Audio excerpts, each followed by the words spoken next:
Bonjour et j'espère que vous allez très bien. Alors dans cette vidéo, je vais vous montrer à quoi ressemble l'exercice auquel je vais vous donner.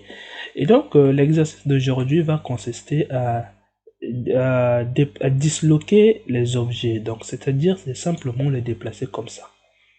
Vous pouvez voir qu'on les rassemble et on les disloque. Donc la partie fracturation, je vais vous le montrer comment le faire et le reste, vous allez beaucoup réfléchir sur la façon dont vous allez le déplacer de cette façon. Donc, il y a déjà un outil qui existe qui s'appelle ici dans transformation. Je ne sais pas parmi eux, mais parmi eux, ça correspond bel et bien à l'outil que je suis en train de faire ici, comme ça. Donc, c'est ce que je vous propose d'aller réaliser, de simplement déplacer les objets de cette façon, comme vous voyez. Donc, moi, je parle que de la partie déplacement et non fracturation, quoi que ce soit. Je ne parle que de la partie déplacement. Donc, comme vous vous en doutez, si je vous laisse comme ça, tout le monde ne maîtrise pas vraiment Blender. Je vais vous montrer comment fracturer et comment aussi le ramener en géométrie node. Donc, pour ce faire, je vais simplement cacher mon objet.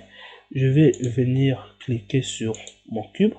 Je vais venir dans Préférences, Add-on, Recherche et je vais écrire Fracture.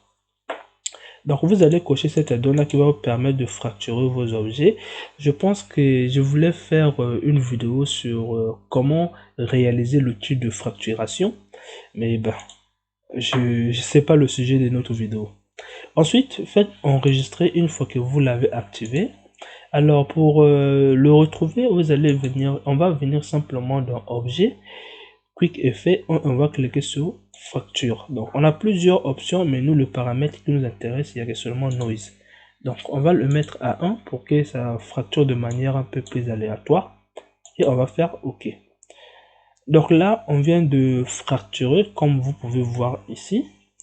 Alors, pour ce faire, on va cliquer juste sur ce bouton plus qui est là pour créer une nouvelle collection. Ensuite, on va sélectionner les objets auxquels on a fracturé et on va glisser, déposer pour le mettre ici et cacher ça. Donc, ensuite, nous allons passer en géométrie node pour que vous puissiez récupérer les objets fracturés en géométrie node. Donc ça aussi, je voulais pas vous laisser se débrouiller comme ça. Donc pour ce faire, sur cet objet, je vais créer un nouveau géométrie node. Vous pouvez le faire avec n'importe quel objet. Donc ensuite, vous allez venir cliquer sur cette collection. Vous allez maintenir et déposer ici. Vous pouvez même le mettre ici, directement ici. Ensuite, n'oubliez pas de cocher justement ce petit bouton qui s'appelle Shift afin que vos objets soient séparés et non considérés comme un seul objet. Donc là maintenant, vous pouvez maintenant commencer à réfléchir sur la façon dont vous allez faire déplacer ces objets fracturés de la même façon que je vous ai présenté. Donc moi, je vais vous faire par exemple un exemple justement pour bien comprendre pourquoi j'ai activé ceci. Donc si par exemple, on vient dans cette position ici et on met ici random, vous pouvez voir que les objets se sont déplacés de manière aléatoire. Mais si j'enlève select, vous pouvez voir qu'il n'y a plus de déplacement aléatoire. Mais quand je fais sépare, vous pouvez voir ici. Voilà pourquoi je vous ai dit de faire séparer.